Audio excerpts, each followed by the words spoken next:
The first time Matthew heard the legend of the Black Bride, he was 9 years old.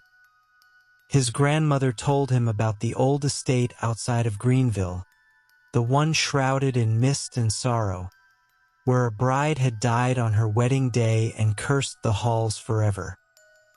He never forgot the way his grandmother's voice shook as she described the cold night when the bride's veil turned from white to black, soaked in blood. 20 years later, Matthew had become a photojournalist specializing in urban exploration. He had traveled from abandoned asylums in the Midwest to crumbling cathedrals in Europe, but nothing drew him back like that childhood story. When an anonymous letter arrived at his apartment, inviting him to witness the truth about the Black Bride at Westwood Manor, he booked the next flight to South Carolina. He arrived on a humid evening, the sun bleeding orange across a sky heavy with storm clouds.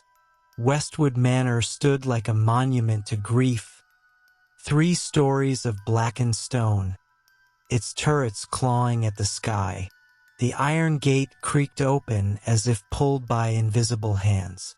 Matthew stepped through, camera slung over his shoulder, each footstep crunching gravel that hadn't been disturbed in decades.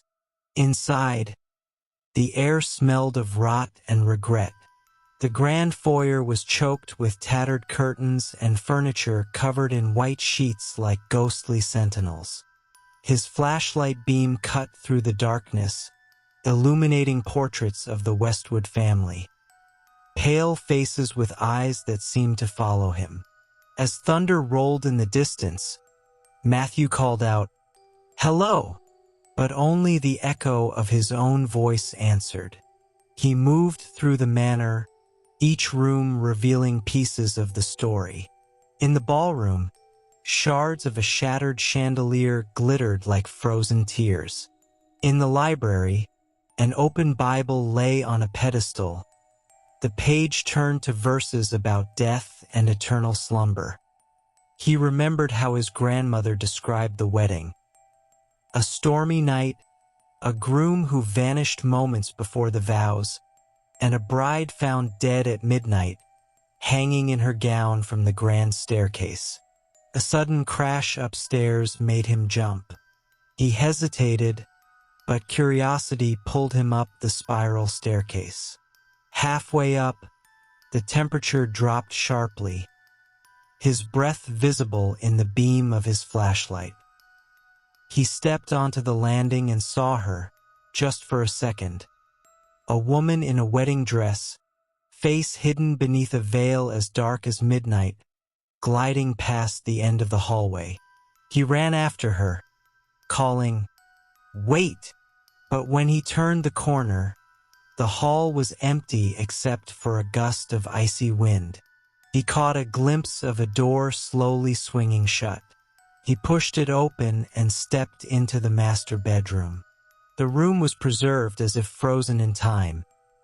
A wedding gown draped over a dressing mannequin, dried black roses crumbling in vases, a music box playing a slow, mournful waltz. He stepped closer to the vanity, where a cracked mirror reflected his pale face and something behind him. He spun around, but the room was empty. On the dresser lay a journal, bound in cracked leather, its pages yellowed. He flipped it open and began reading. June 12, 1894. He promised he would come for me. Father says he is unworthy. Mother weeps at night. But love conquers all. June 15th, 1894. He has vanished. They say he ran away, but I know he was taken. I hear whispers in the walls. June 17th, 1894. Tonight, I will marry him with or without him. The ceremony will be ours alone. As he read the last entry, the music box stopped abruptly. Silence pressed in. He heard soft footsteps behind him and turned to see the bride in black standing in the corner, veil concealing her face, skeletal hands clutching a bouquet of decayed lilies. Her voice drifted like wind through dead leaves. "He never came." Matthew stumbled backward, heart hammering. His camera flashed automatically, capturing an image of the figure, and when the light faded, she was gone. He sprinted from the bedroom, but the hallway had changed. Doors were missing, walls extended impossibly, and the wallpaper dripped a black ichor. It was as if the manor itself was alive, reshaping to trap him. He found himself back in the ballroom. This time, dozens of figures stood among the shadows. Pale, translucent guests in Victorian attire, frozen mid-dance. The air buzzed with static as the music box's melody returned, louder, dissonant. From the grand staircase descended the bride in black, her gown trailing shadows like ink spilling across marble. Matthew raised his camera. Through the lens, the guests appeared clearer.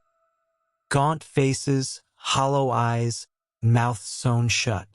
The bride lifted her veil, revealing a skull grinning with cracked teeth, worms squirming between them. She raised a hand, and the ghostly guests turned toward Matthew in unison. The bride's voice rose in a shriek that rattled the chandeliers. "Where's my groom?" The spectral guests joined in a chorus of wails, their feet pounding the marble as they began to advance. Matthew ran for the door, but it slammed shut before he reached it. The lights exploded, plunging the room into darkness pierced only by lightning flashes through shattered windows. Hands grabbed him from every direction, cold, bony, impossibly strong. He struggled, but the ghosts dragged him into the center of the ballroom. The bride raised a ring, old and corroded, and placed it on his finger. Her words echoed through the storm. "You are mine now." A sudden crash of thunder rocked the manor. The walls trembled. The spirits screamed. Matthew felt himself pulled downward, the floor opening beneath him into a pit of darkness. He landed in a subterranean chapel lined with skulls and bones. Candles flickered with green flames. The bride floated above an altar, chanting in a dead language. Around them stood the wedding guests, now more monstrous than ghostly. Faces melting, limbs twisted. A priest appeared behind the altar, eyeless sockets staring at Matthew. "Do you take this bride for eternity?" he intoned. Before Matthew could answer, the bride seized his hand, forcing it to hers. A cold wave washed over him, visions of centuries of torment flooding his mind. Each guest's betrayal, each life the bride had claimed to feed her rage. He screamed, but the sound came out as a hollow, echoing laugh not his own. A distant voice cut through the darkness. His grandmother's voice, faint but resolute. "Remember, the veil binds her. Destroy it." His hand brushed against his camera bag, where the flash attachment rested. He pulled it free, aimed at the bride, and fired the brightest burst of light he could. The veil caught fire, flames spreading like sunlight through the darkness. The bride shrieked as her face blistered and cracked, the ghosts wailing in agony. The chapel shook violently. Beams of moonlight pierced the earth above, illuminating the horror as the walls crumbled. Matthew crawled toward the collapsing staircase. He climbed, dragging himself through dust and debris, until he emerged in the foyer. The storm outside had broken, revealing a sky clear and full of stars. He staggered to the front doors, which swung open to the warm night air. Matthew fell to his knees in the gravel driveway, the manor behind him groaning as it collapsed in on itself. A pillar of smoke rose where Westwood Manor had stood, and for the first time in over a century, the estate fell silent. A soft voice whispered from the darkness, "Thank you." He turned and saw a faint image of the bride as she once was, young, beautiful, and smiling sadly before fading into the night.